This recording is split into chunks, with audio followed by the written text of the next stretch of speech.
Eu vou falar sobre o objetivo da vida ensinado no budismo. Por qual razão nascemos e vivemos? Resumindo em uma palavra, é para alcançarmos a felicidade. Todos vivem querendo ser felizes. Porém, quantas entendem realmente sobre a felicidade?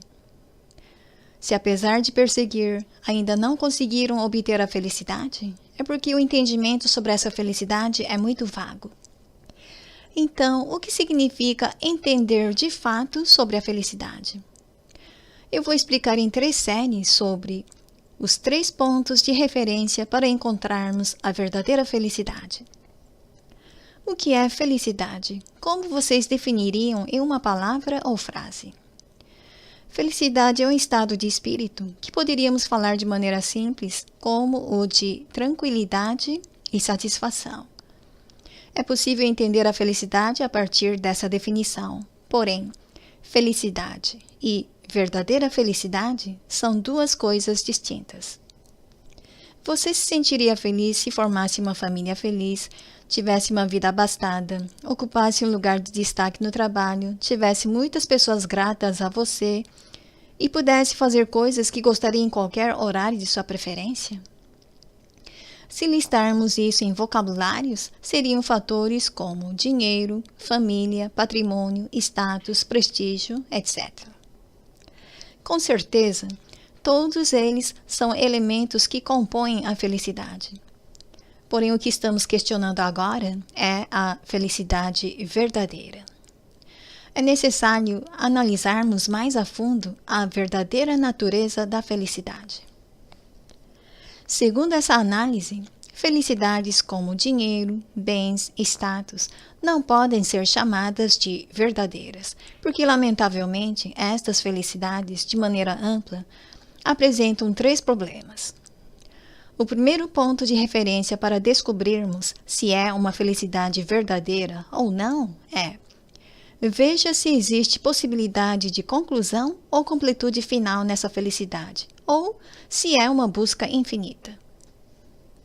Se por mais que consigamos alcançar essa felicidade, não houver perfeição e for uma busca contínua e infinita, infelizmente não poderemos chamá-la de felicidade verdadeira.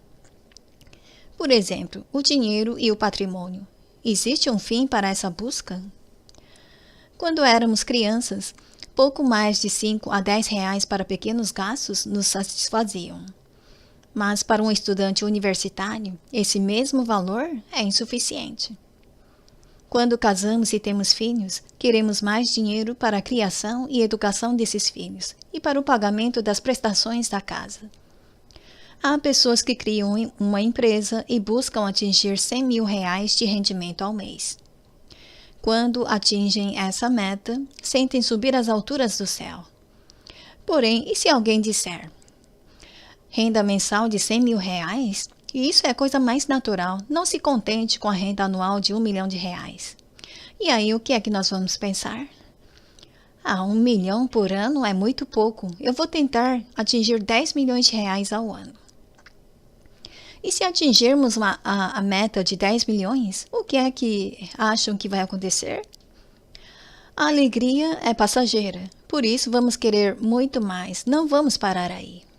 A realidade é que, quanto mais temos, esse desejo de querer mais e mais aumenta de intensidade cada vez mais. Um filósofo descreveu a verdadeira natureza do desejo, da cobiça insaciável, da seguinte maneira: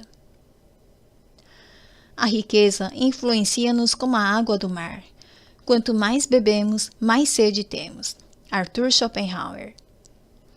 E quanto à fama e ao status, como será? Antes de entrarmos na faculdade, sonhamos: se eu conseguir entrar naquela faculdade, uma vida estudantil muito feliz me espera. E antes de conseguirmos o emprego, pensamos: se eu conseguir entrar naquela empresa, vou ser mais feliz do que agora. No entanto, quantas pessoas levam uma vida estudantil exatamente como idealizaram? Ou estão tendo sucesso no trabalho exatamente como haviam sonhado? Rickson Gracie, lutador de jiu-jitsu do Brasil, que ficou famoso como o maior lutador de luta livre, falou após se aposentar.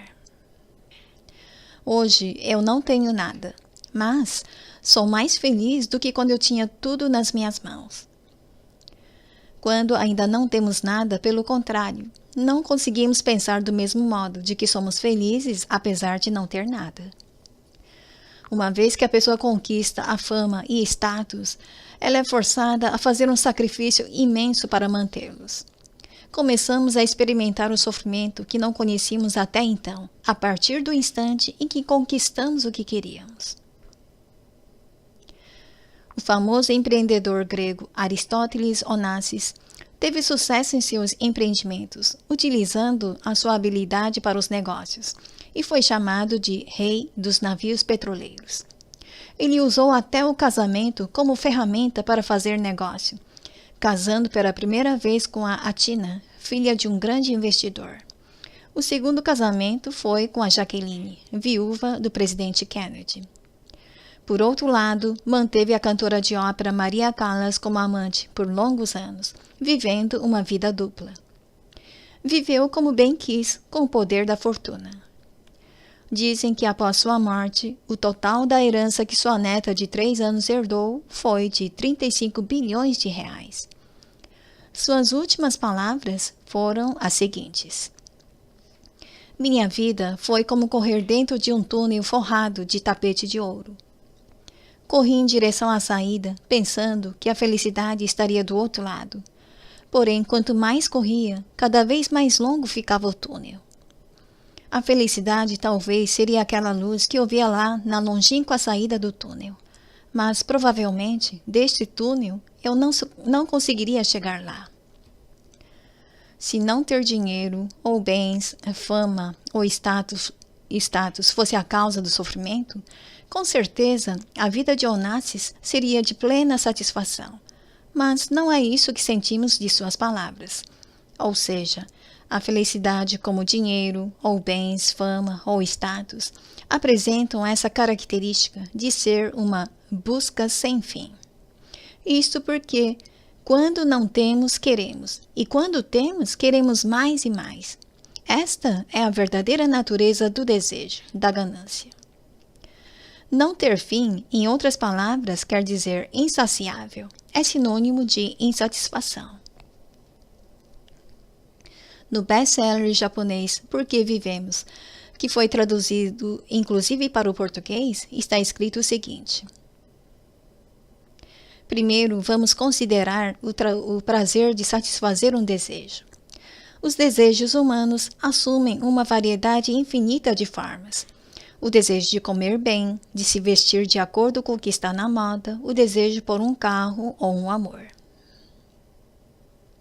Quando um desejo é satisfeito, a insatisfação e a dor vão embora, e achamos gratificante a sensação agradável que se tem no processo.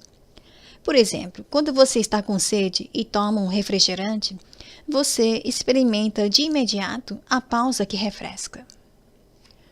Essa explosão inicial de prazer é efêmera. Porém, ao tomar um gole, depois outro, sua sede é aliviada gradualmente e o prazer declina na mesma proporção. O que você está experimentando de fato é o processo de diminuir a sede. Na ausência total de sede, tomar um refrigerante se transformaria numa experiência dolorosa, exatamente como coçar um determinado ponto no corpo. Se exagerarmos, paramos de sentir prazer e começamos a sentir dor.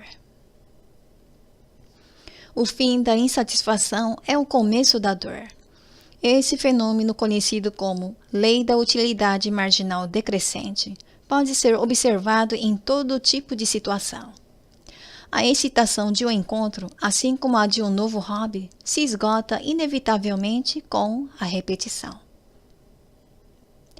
A sensação agradável obtida com a gratificação de um desejo pode chegar a ser intensa euforia, mas está condenada a desaparecer. Por isso, costuma-se dizer que a dor, em sua fase inicial, é prazer, e o prazer que envelhece é dor. Falamos no início que a felicidade seria tranquilidade e satisfação. Mas, ao invés da satisfação, a característica inerente ao dinheiro, bens, status ou prestígio é a da insatisfação. Além do mais, o irônico é que, quanto mais obtemos esses elementos, mais aumenta a insatisfação. A nossa vida tem um limite, mas não existe um fim para os nossos quereres.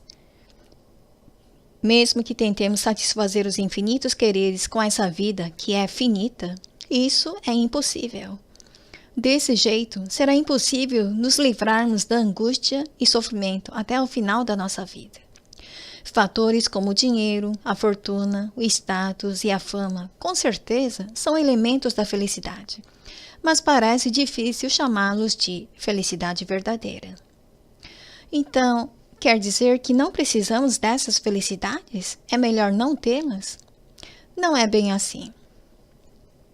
Se compararmos a vida a uma corrida de maratona, podemos pensar que essas felicidades correspondem à água fornecida aos corredores nos postos de hidratação.